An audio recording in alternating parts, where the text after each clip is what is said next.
I thought we were just doing the weekly grocery run. I thought it was going to be a perfectly ordinary Saturday morning. Coffee thermoses, a short list, maybe an argument over which brand of pasta to buy. I had no idea that by the time we reached the checkout lane, my husband would be screaming at me in front of a line of strangers, and I would be smiling, quietly, coldly, with the kind of calm that only comes when you already know exactly what's about to happen.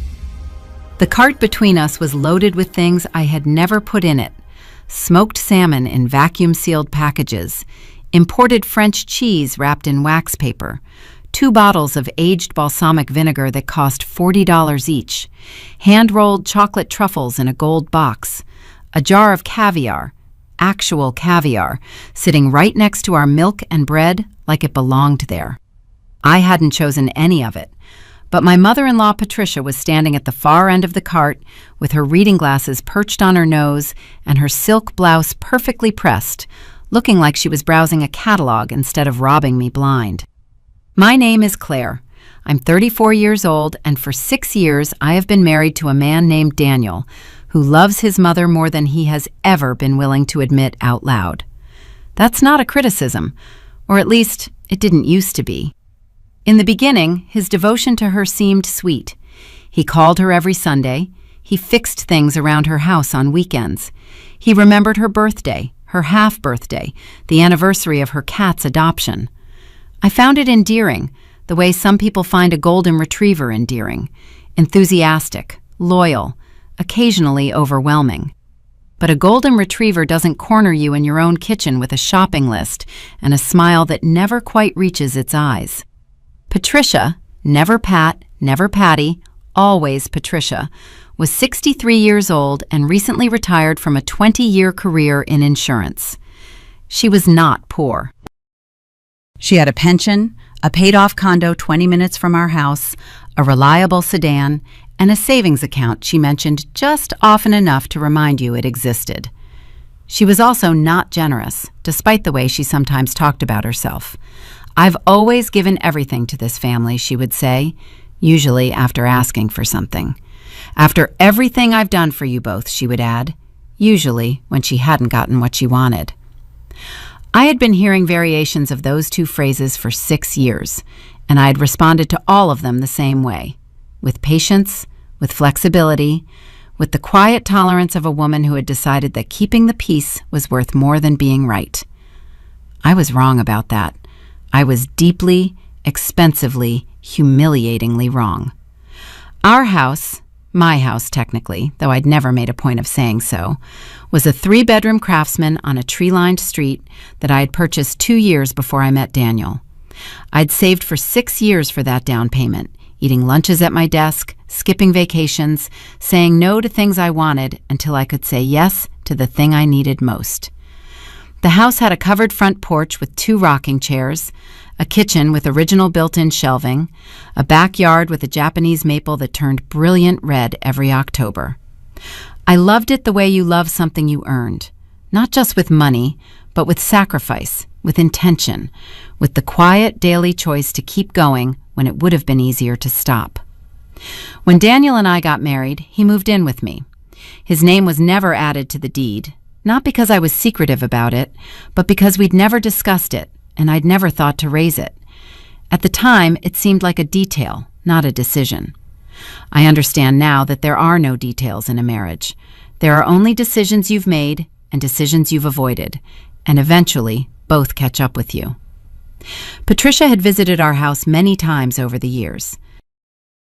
She had opinions about the curtains, too dark, the garden, too wild, the kitchen layout, inefficient, and my habit of keeping fresh herbs on the windowsill, unnecessary.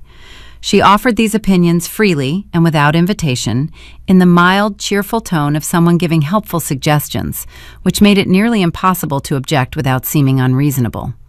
I had learned to nod and redirect. "That's interesting, Patricia. Have you tried the rosemary focaccia I made last week?" Usually that was enough. She liked being offered food almost as much as she liked being agreed with. The grocery trip had been her idea, framed as a favor. "I'll come with you," she'd said the night before when she'd appeared at our door, unannounced, as she often did, carrying a casserole dish and a canvas tote bag printed with the words, "Life is good. I need a few things, and it'll be nice to spend time together." Daniel had said, "Of course, Mom," before I could say anything at all, which was its own kind of answer. I'd smiled and poured her a glass of water and told myself it was fine. It was just groceries. It wasn't going to be a thing. The next morning, a Saturday in early November, the three of us drove to the large grocery store on Millbrook Avenue, the nicer one, with the wide aisles and the specialty section near the back.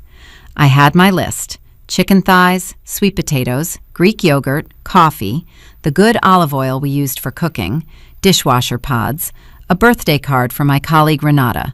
Simple, straightforward. 45 minutes, maybe an hour. I planned to spend the afternoon raking leaves from the backyard, making a pot of soup, reading the novel sitting on my nightstand with a bookmark stuck 17 pages in. Patricia had her own list, though she hadn't mentioned it until we were already inside. She pulled a folded piece of paper from her canvas tote with the practiced casualness of someone who had been planning this for a while. "Just a few special things," she said, already moving toward the specialty aisle. "I've been wanting to make a proper charcuterie board, and there's a cheese Daniel used to love when he was little." I followed her, because what else do you do? Daniel trailed behind us, looking at his phone. The few special things took 40 minutes and covered most of the cart. I watched it fill with a peculiar detached feeling, like observing something happen through a window. The smoked salmon, the French brie in its wooden box, the aged balsamic, the truffle oil, a package of medjool dates, 2 kinds of artisan crackers, a tin of sardines in olive oil that cost $22, the chocolate truffles in the gold box. Those she chose carefully, reading the back of the packaging with her reading glasses before placing them in the cart with both hands, gently, the way you handle something precious. And then, almost as an afterthought, the caviar. A small glass jar with a black lid. She held it up, tilted it toward the light. "Isn't this lovely?" she said. It wasn't a question. I didn't say anything. I kept walking. I found my chicken thighs, my sweet potatoes, my yogurt. I picked up Renata's birthday card, one with a watercolor bouquet and no message inside, so I could write my own. I found the olive oil, the coffee. I was operating on a kind of autopilot, the same one I'd been using for years around Patricia, the one that kept my face pleasant and my voice even and my thoughts to myself. But something was different this time. Something had been building for weeks, maybe months, and it was getting harder to keep behind the glass. The thing that had been building wasn't a single incident. It was an accumulation, the kind that doesn't announce itself until one day you're standing in a grocery store watching your mother-in-law load a gold box of chocolate truffles into your cart, and you feel, suddenly, absolutely, that something has to change. 3 weeks earlier, Patricia had asked, just as a thought, whether Daniel and I had ever considered adding her name to our homeowner's insurance policy. It would just be easier, she'd said, for emergencies. I'd said I'd look into it, and hadn't, and I'd been glad I hadn't. 2 weeks before that, she'd mentioned, casually, that her condo was getting a bit small, and that some families find it works beautifully to have a separate suite. I'd changed the subject. 1 week ago, she'd been in our kitchen while I was at work. Daniel had let her in, and when I came home, I found she'd reorganized my pantry.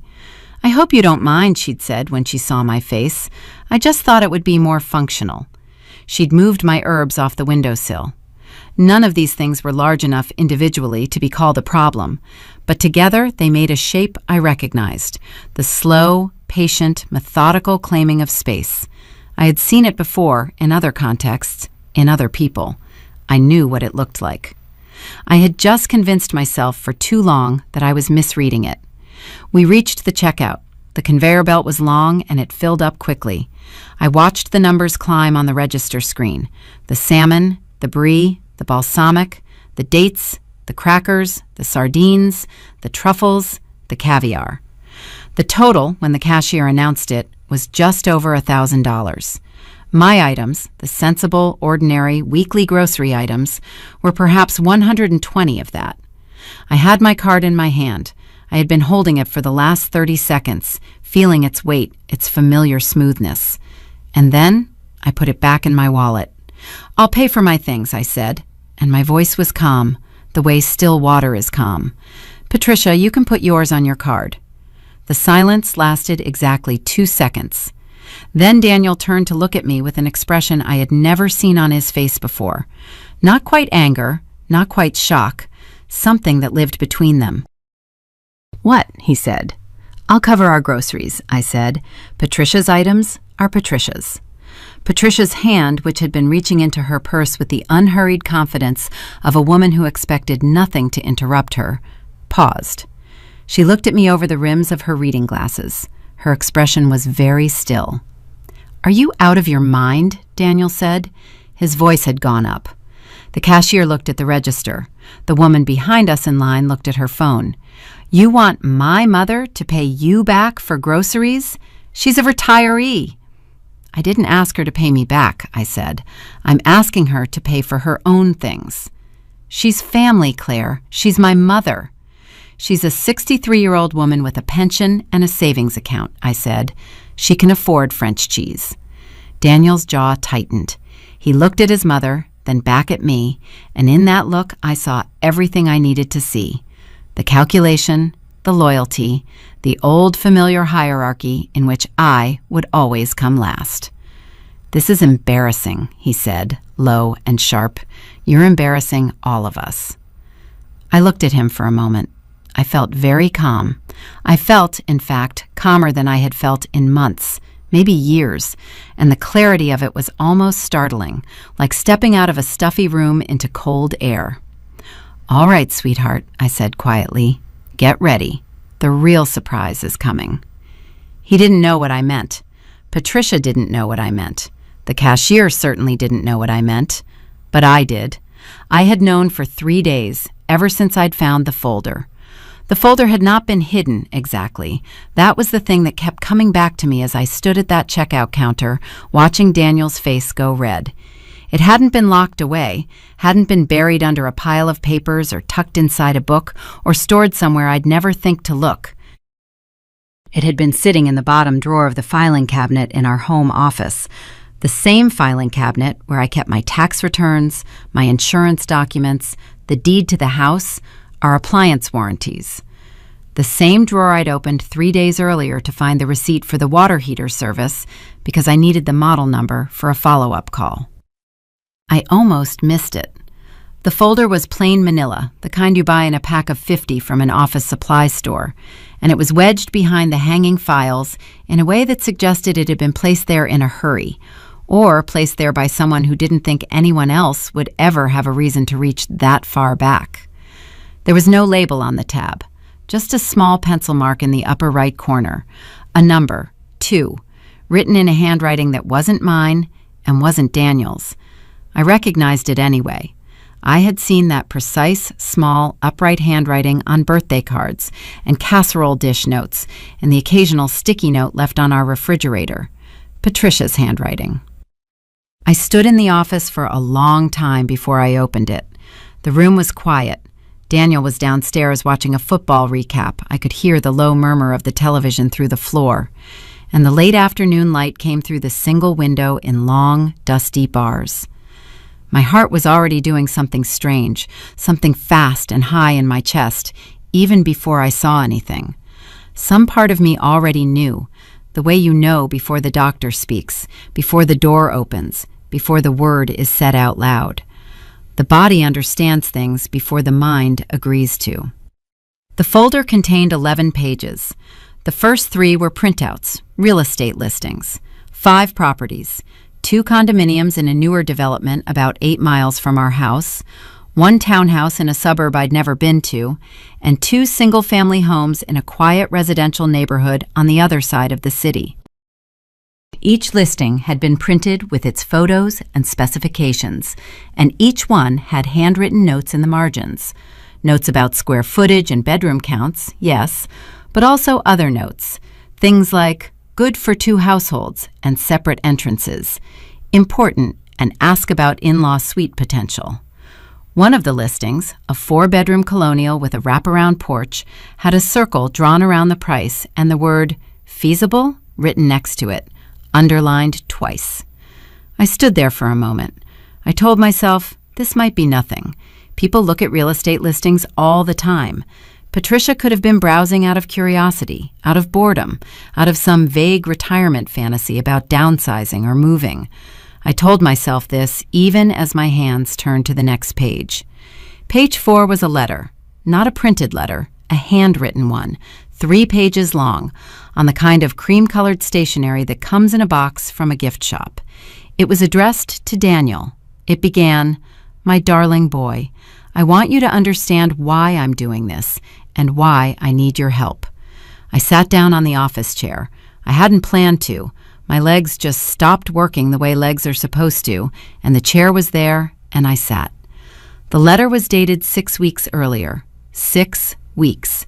I had spent 6 weeks sharing dinners with this woman, accepting her casseroles, nodding through her opinions about my curtains and my kitchen layout and my herbs on the windowsill, while she had already written this letter, while Daniel had already read it, while the two of them had already begun whatever this was together. I read slowly. I read every word. Patricia wrote that she was concerned about the long-term stability of the household. She wrote that she had done research, she used that word, research, and discovered that my name alone was on the deed, which she described as an arrangement that creates unnecessary vulnerability for the family unit.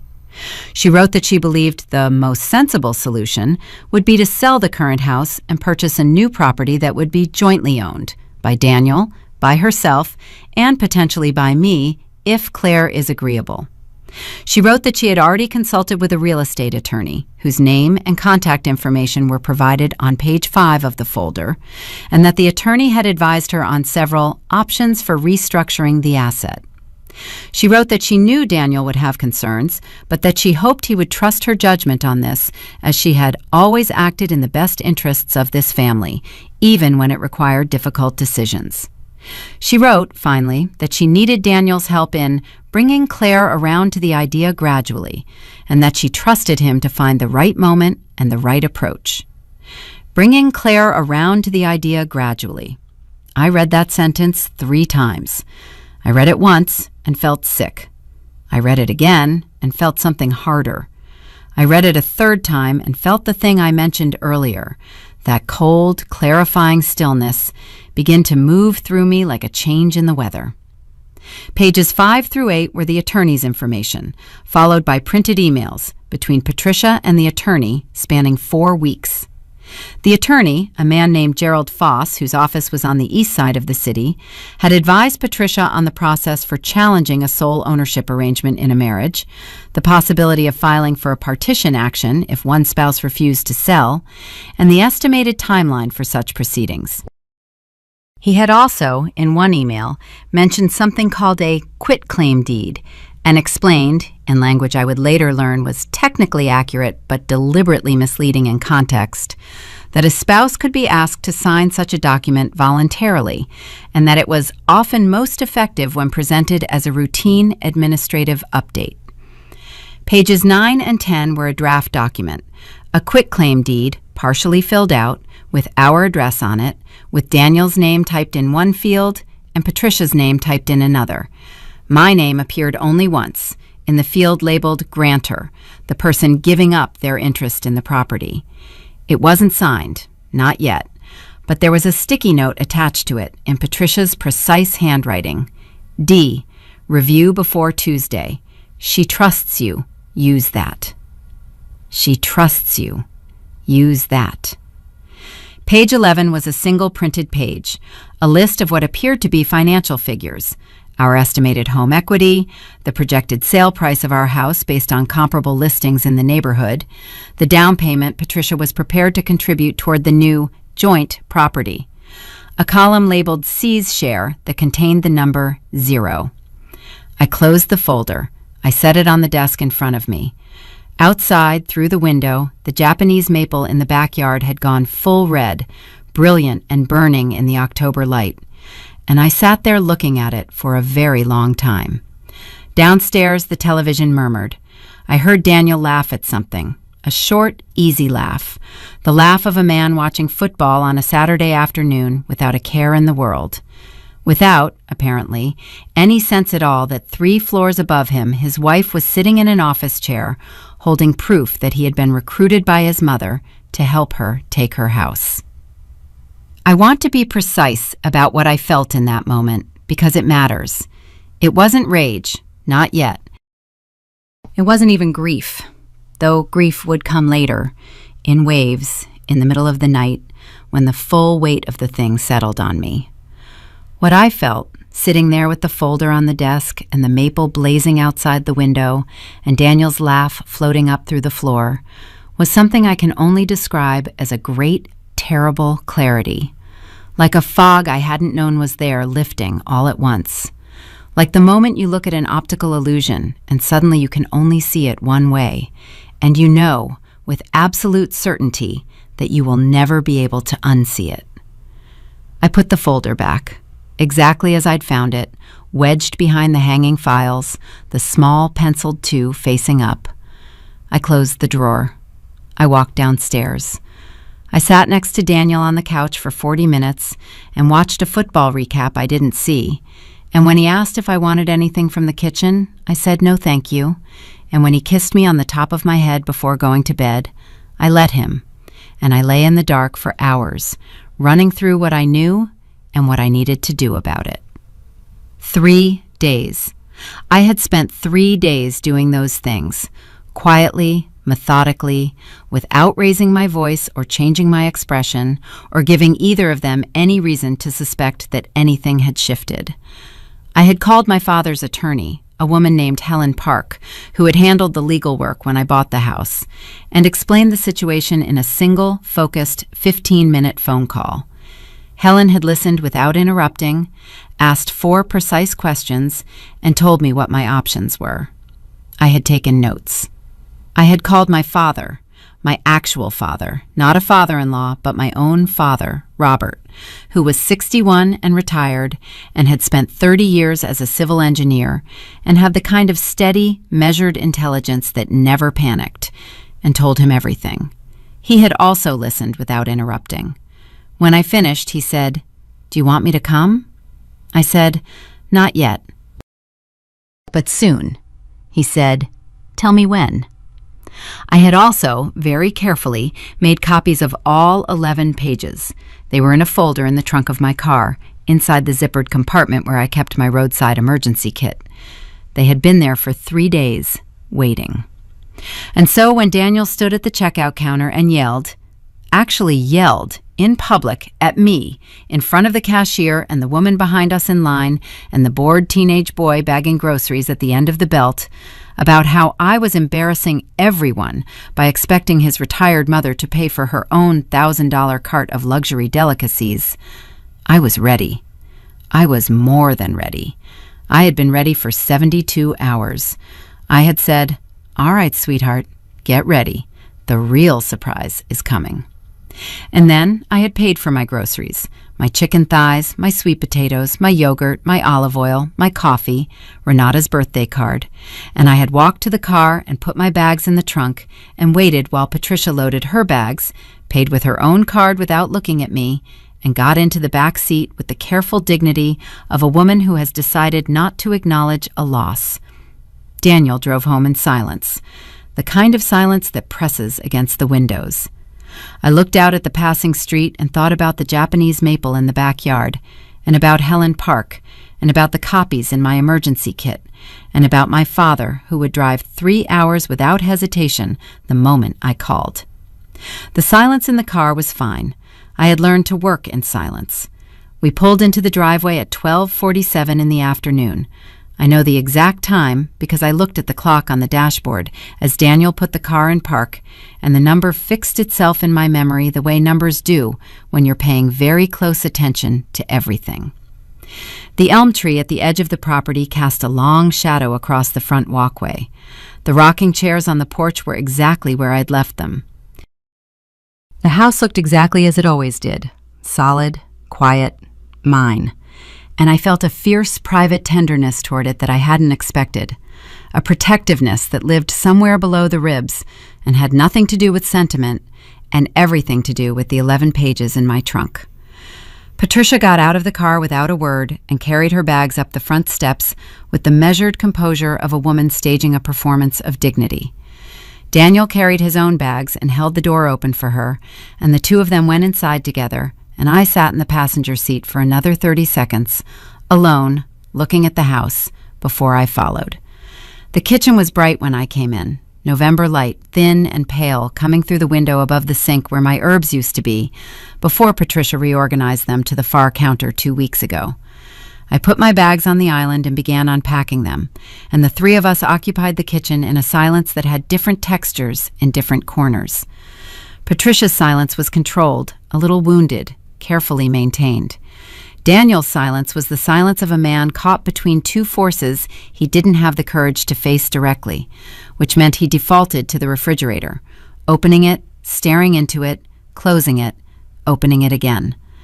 My silence was the quietest of the three and the most purposeful.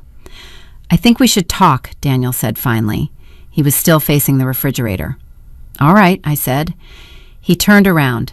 His expression was the one I had come to think of as his peacemaking face, slightly pained, slightly hopeful, the face of a man who believed that most conflicts were essentially misunderstandings that could be resolved with the right tone of voice. It was the face that had worked on me many times over 6 years. It was not going to work today. "Mom didn't mean to put you in an uncomfortable position," he said. She gets excited about food. You know how she is." She wasn't thinking about the cost. "She chose a jar of caviar," I said. I folded the paper bag I'd emptied and set it flat on the counter. She read the back of the chocolate truffle box before she put it in the cart. She was absolutely thinking about the cost. She just assumed I was paying. "She's family, Claire. You keep saying that. Because it's true. Being family doesn't mean being financially responsible for someone else's luxury grocery shopping," I said. "Patricia has a pension. She has savings. She is not struggling.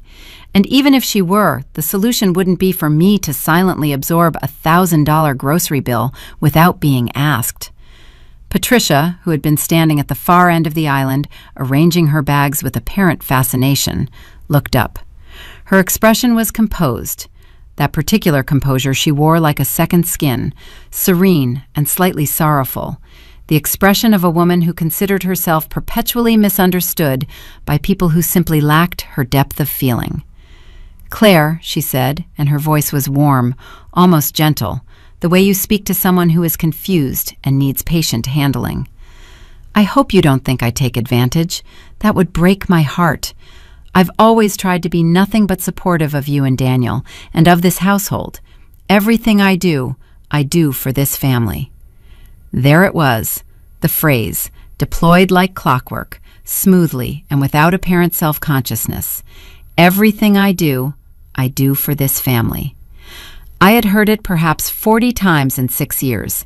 I had always responded to it with some version of agreement, some softening, some implicit acceptance of the frame it offered, the frame in which Patricia was the selfless giver, and any discomfort I felt about her behavior was ingratitude on my part, or oversensitivity, or a failure to understand the depth and sincerity of her love. "I know you believe that," I said. Something moved across her face, a brief flicker, quickly controlled. She wasn't accustomed to that particular response. Not "you're right" and not "you're wrong," but something that acknowledged her words without conceding to them. She tilted her head slightly, reassessing. "Then what is this really about?" she asked. "Because I don't think this is about groceries." "No," I agreed. "It isn't." Daniel looked between us. "Okay," he said. "Let's everyone just take a breath." "I found the folder," I said. The kitchen went very quiet. The refrigerator hummed. Outside, a car passed slowly on the street. Daniel's face did something complicated, a sequence of small movements, a flinch, a stiffening, a kind of collapse in the region of the eyes, and then settled into stillness. Patricia's face did not move at all. That was, in its own way, more telling. A person who didn't know what folder I meant would have asked. She didn't ask. "The one in the filing cabinet," I said. "Bottom drawer, behind the hanging files. 11 pages. Real estate listings with notes in your handwriting. A letter to Daniel explaining your plan. 4 weeks of emails with Gerald Foss. A draft quitclaim deed with my name in the grantor field, and a financial breakdown in which my share of the new property comes to exactly 0. The silence stretched. Patricia reached out and placed her hand flat on the island countertop, a slow, deliberate gesture, as if she needed to feel something solid beneath her palm. "Claire," Daniel started. "She trusts you," I said, looking at him directly. "Use that. That's what the note said, the sticky note attached to the draft deed, in your mother's handwriting, addressed to you." I watched his face. "You read it. You read all of it. You knew." He didn't deny it. That was the thing I had told myself in 3 nights of lying awake running through this conversation, that I was prepared for. But I wasn't, not really. You can tell yourself you're prepared for something and still feel the floor shift beneath you when it actually happens. He didn't deny it, and the silence that followed his not denying it was the loudest thing I had ever heard in that kitchen, louder than any argument, louder than anything. "How long?" I asked. He looked at the counter. "Mom came to me about 6 weeks ago." "And you didn't tell me." "She asked me not to. She said she wanted to find the right—" "She asked you not to tell me that she was meeting with an attorney about taking my house?" I said. Each word was even, carefully placed, like stones across water. "And you agreed. For 6 weeks. It wasn't about taking anything. She wants to help. She wants us to have more stability, a bigger place, something that—" "Daniel." I said his name and stopped. He stopped too. "The document has my name in the field for the person giving up ownership. It has your name and your mother's name in the fields for the people receiving it. That is not help. That is a plan to remove me from my own home." Patricia spoke then, and her voice had changed, still controlled, but with an edge beneath it now, something harder wearing the costume of reasonableness. "You're being very dramatic," she said. "Nothing has been signed. We were exploring options. That's all. If you'd been willing to have an adult conversation about the long-term needs of this family, you were going to have Daniel ask me to sign a quitclaim deed and present it as a routine administrative update," I said. "That's not a conversation. That's a con."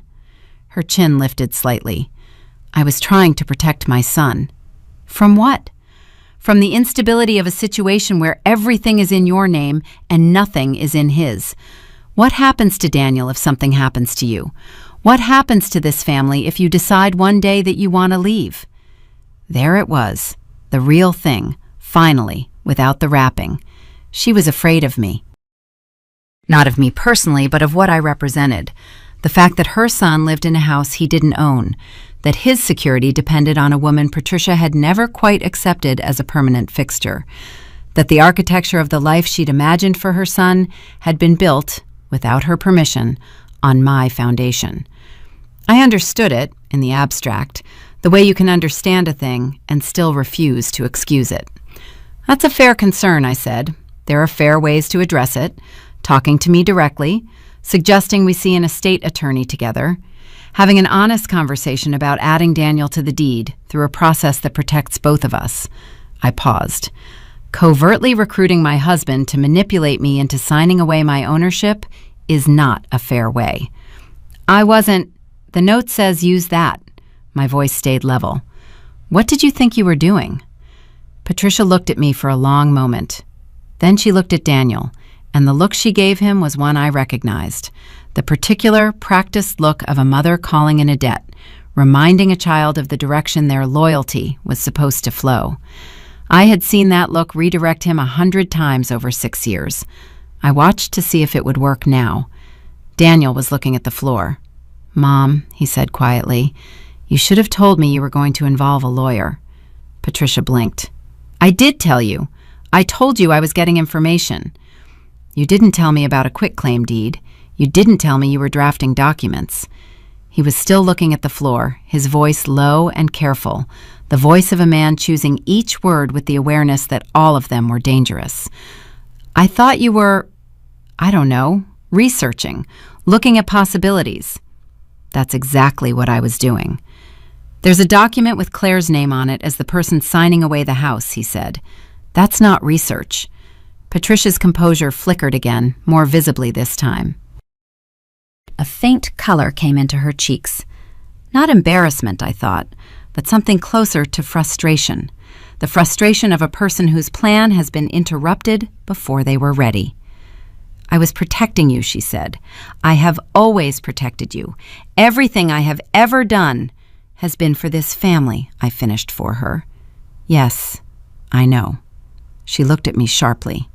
Daniel finally looked up from the floor, and his eyes went from his mother's face to mine and back again.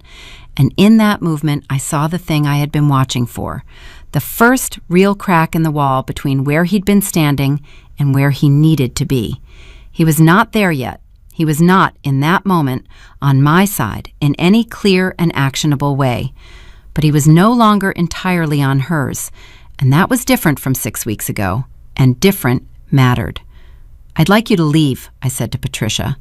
I said it simply, the way you say, "pass the salt," or "close the window."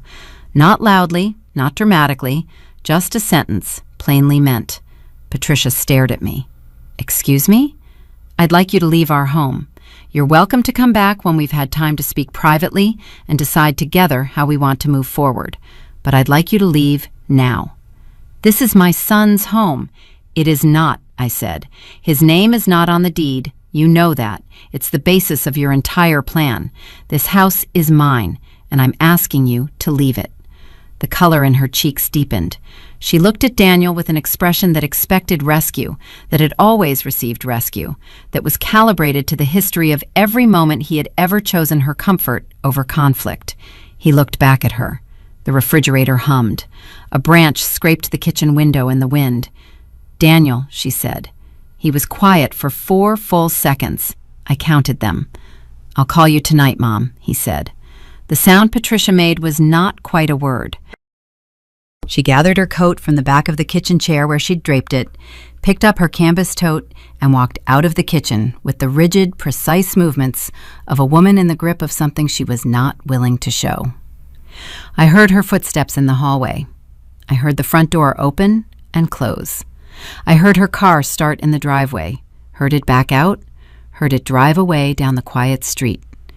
And then there was only the refrigerator hum and the branch on the window, and Daniel standing in his own kitchen, not looking at me, rubbing the back of his neck with one hand in the gesture he always used when he didn't know what to do with his body. "Claire," he said, "I'm sorry." I looked at him for a moment. There were things I wanted to say, a great disorganized accumulation of them, 6 weeks worth, 6 years worth maybe. But I had learned in 3 days of careful preparation that the most important conversations are the ones you don't have until you're ready to have them properly. "I know you are," I said, "but sorry isn't the whole conversation. We'll talk tonight."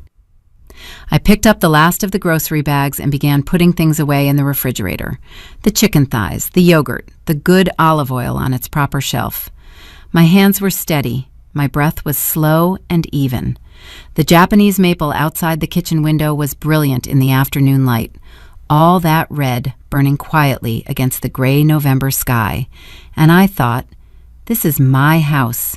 These are my shelves. This is my window. And no one, not Patricia with her cream stationery and her real estate attorney and her sticky notes, not Daniel with his 6 weeks of silence, not anyone was going to change that without a fight. They were not going to win. I moved my herbs back to the windowsill. All 3 pots, the rosemary, the thyme, the small bushy basil that had survived the summer and was still, improbably, producing leaves. I set them back in the patch of pale winter light and adjusted them until they were exactly where I wanted them. Then I went to make coffee, and I waited for tonight. Daniel came to find me at 7 o'clock. I was in the living room with a cup of coffee that had gone cold, sitting in the armchair by the window, not the couch, deliberately, because the couch was where we sat together, and tonight I needed my own chair, my own ground beneath me. The lamp on the side table was on, casting a warm circle of light, and outside the window the street was dark and quiet, the elm tree a black shape against a black sky. I heard him on the stairs, his particular footfall, the slight heavier step on the third stair from the bottom that I had memorized without meaning to over 6 years of shared living, and then he appeared in the doorway and stood there for a moment, looking at me, looking at the room, as if trying to calibrate something. He had changed out of his jacket into a gray sweater, and he looked tired, in the way that comes not from physical effort, but from a long afternoon of sitting with something uncomfortable inside your chest. I recognized it because I had worn that same tiredness for 3 days. He sat down on the couch across from me, leaned forward with his elbows on his knees, and laced his fingers together in the way he always did when he was trying to be serious and organized about a difficult conversation. "I called her," he said. "I know, I heard." He'd been on the phone with Patricia for 45 minutes in the bedroom. I hadn't listened at the door. I hadn't needed to. The rise and fall of his voice through the wall had told me most of what I needed to know about how it went. The long stretches of listening, the shorter bursts of response, the one moment near the end when his voice went flat and stopped, which meant she had said something that ended the argument on her terms. "How is she?" I asked, and I meant it without sarcasm. "Angry," he said. "She thinks you humiliated her." I asked her to leave. I used a normal tone of voice. "I know." He unclasped his hands and pressed them flat on his thighs. "She also thinks I betrayed her by not defending her when you asked her to go." "Did you tell her you thought a quitclaim deed drafted without my knowledge was a problem?" He was quiet for a moment. "I told her I thought she should have come to us together." "That's not quite the same thing." "No," he admitted, "it isn't." He looked up at me then, and his face had something in it I hadn't seen often. Not guilt exactly, which can be self-focused, but something more genuinely directed outward, a recognition of harm done to a specific person sitting in a specific armchair across the room. "Claire, I want to explain what happened, not to excuse it, just I want you to understand how it happened." "All right," I said. He took a breath. 6 weeks ago, he said, Patricia had called him on a Tuesday morning while I was at work. She had been worried, she told him, about the house, about the fact that it was entirely in my name, that he had no legal claim to the place where he lived. She had framed it, he said, as concern for him. What if something happened to me, an accident, an illness? What if I died without a will? He would have no claim to the house at all. He'd be legally a stranger to his own home. She said she'd been losing sleep over it. He had listened. He had felt, he said, an old instinctive anxiety activated, the anxiety of a child whose mother has just told him there is something to be afraid of. He knew that feeling, the way it bypassed reason and went directly to the gut. He'd told her he would look into it. She'd said she already had, that she'd spoken to an attorney, just for information, nothing formal. She'd sent him some documents to review. He'd reviewed them. He'd told himself he was just gathering information too. "And the note?" I asked. "The sticky note on the quitclaim deed?" "She trusts you. Use that." He was quiet for a long time. "She left that for me when she dropped off the folder," he said. "I should have. When I read that, something in me knew it was wrong. I told myself it was just her way of saying you and I had a good relationship, and that a conversation between us would go better than one between her and you." He paused. I knew that wasn't what it meant. I just let myself believe it was. I looked at him. I had known Daniel for 8 years, been married to him for 6, and I knew the specific geography of his self-deception, the way he used generosity of interpretation as a shield against things he didn't want to confront. He was not a cruel man. He was, in some fundamental way, a man who loved his mother and was afraid of what it would cost him to see her clearly. That fear had made him complicit in something he wouldn't have chosen, and he knew it. And knowing it and still having done it was what we were actually sitting with in this room. "Here's what I need to know," I said. "Not about the past 6 weeks, about now." I set my cold coffee on the side table. "If your mother calls you tomorrow and asks you to help her with another version of this plan, a different document, a different approach, a different conversation she wants you to have with me, what do you do?" He looked at me directly. "I tell her no." "And if she cries?" He didn't answer immediately. The silence stretched, and in it I heard everything about the history between them. Every dinner, every phone call, every Sunday, every time her tears had changed the direction of a decision. He knew I was hearing it. He didn't pretend otherwise.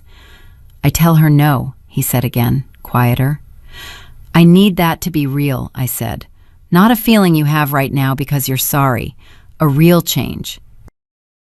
Because what happened in the last 6 weeks can't happen again. Not a smaller version of it, not a softer version of it, not a version where she finds a new angle and you tell yourself you're just gathering information." "I know." "There's more," I said. He looked at me. "I spoke to Helen Park, my attorney." I watched his face register this, the understanding that I had acted, not just reacted, that there were already professional eyes on this. She reviewed what I found. She says the quitclaim deed, even unsigned, combined with the emails documenting Patricia's intent, gives us a clear picture of what was being planned. It's not criminal, no one signed anything, but Helen wants to send a letter to Gerald Foss, putting him on notice that I'm aware of the consultation, that the property is mine, that any future attempt to challenge my ownership or pressure me to sign documents will be met with legal response. A letter to her attorney. "It goes in her file," I said. "It creates a record. If this ever goes anywhere, if she tries a different approach down the line, a different attorney, a different document, there's a record that shows this wasn't a misunderstanding. It was a pattern." Daniel was very still. I could see him processing it. Not the legal mechanics, but the reality of what it meant. His mother's name in a legal record, an attorney's letter. The thing that had been, for 6 weeks, a private family arrangement, now formalized, documented, placed in a context that couldn't be softened by a phone call or a casserole or a phrase about family. "She's going to be devastated," he said. I looked at him for a moment. There were many things I could have said. "I know," I said instead. "That's a real consequence of what she planned. It's not a punishment I'm inflicting. It's what happens when someone drafts documents to take your house." He closed his eyes briefly, opened them.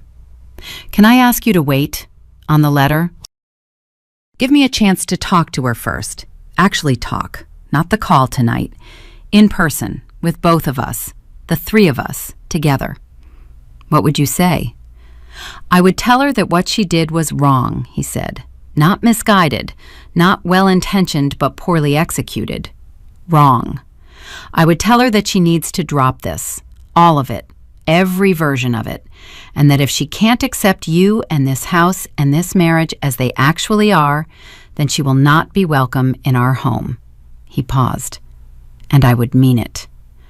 I looked at him for a long time. The lamp made a warm circle on the floor between us. Outside, the elm trees stood in the dark. I thought about 3 nights lying awake. I thought about Helen Park's calm, precise voice on the phone. I thought about my father, who had said, "Tell me when and who was 3 hours away and ready." "You have until Saturday," I said. "If the conversation with her hasn't happened by Saturday, or if she dismisses it, or redirects it, or uses the conversation to make a new plan, Helen sends the letter Monday morning." Daniel nodded. "Saturday," he said. "One more thing." I reached down beside the armchair and picked up the folder from where I had set it on the floor before he came downstairs. The same plain manila folder, 11 pages, the small penciled 2 in the upper right corner. I set it on the coffee table between us. "I want you to read it again, all of it, not as information your mother sent you, as something your wife found in her own filing cabinet." I met his eyes. "Read it the way you would have read it if you'd found it first." He looked at the folder. He looked at it for a long moment, and I saw his jaw tighten and his throat move, and then he reached out and picked it up. "I'll read it," he said. "Good," I said. I stood up, picked up my cold coffee. "I'm going to heat this up. Do you want anything?" He shook his head.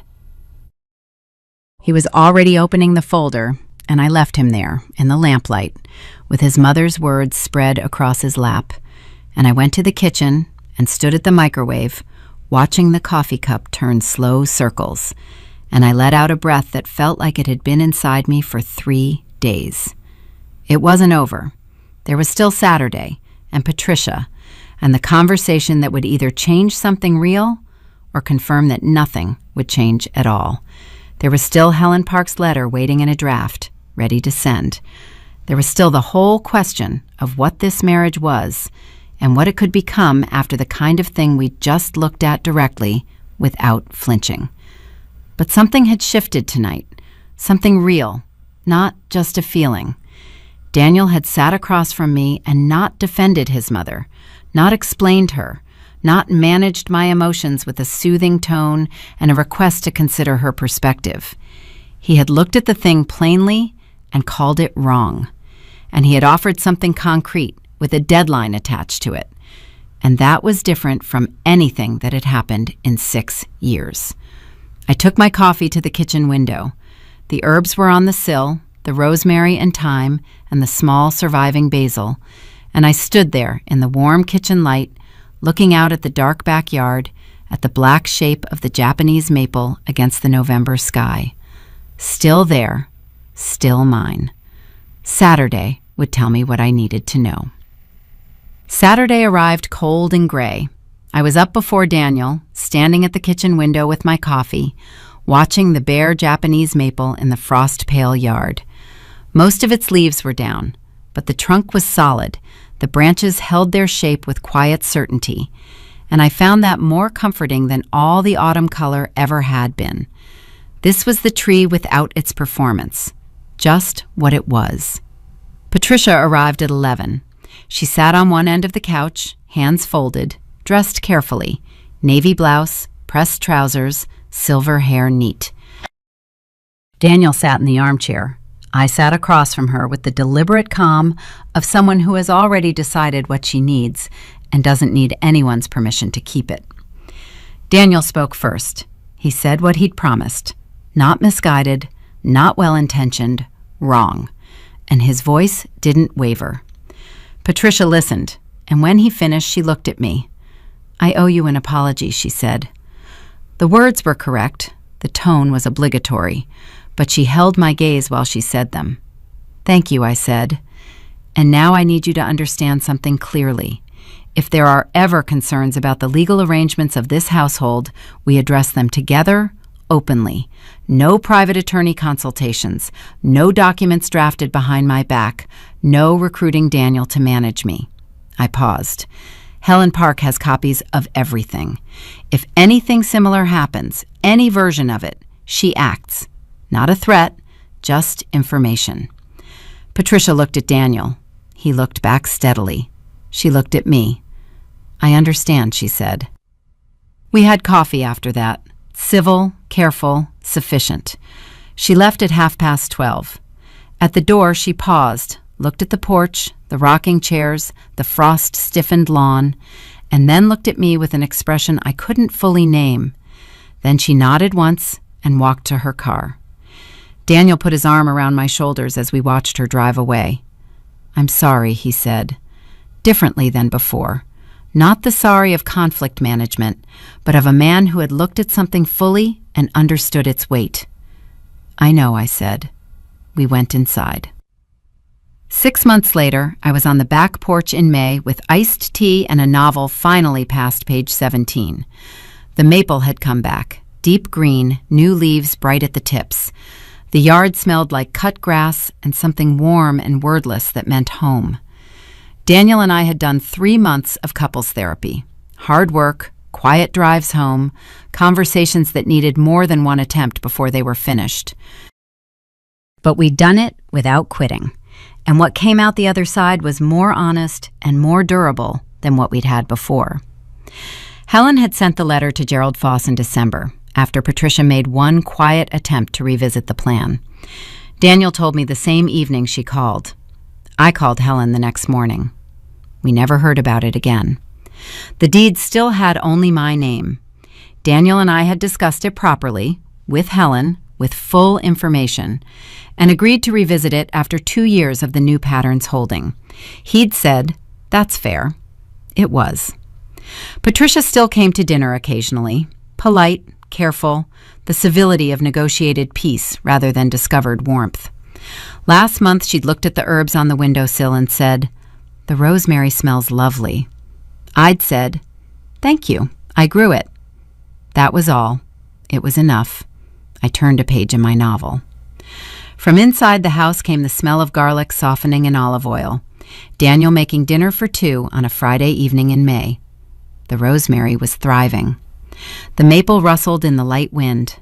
The house was still mine, still standing. That was more than enough.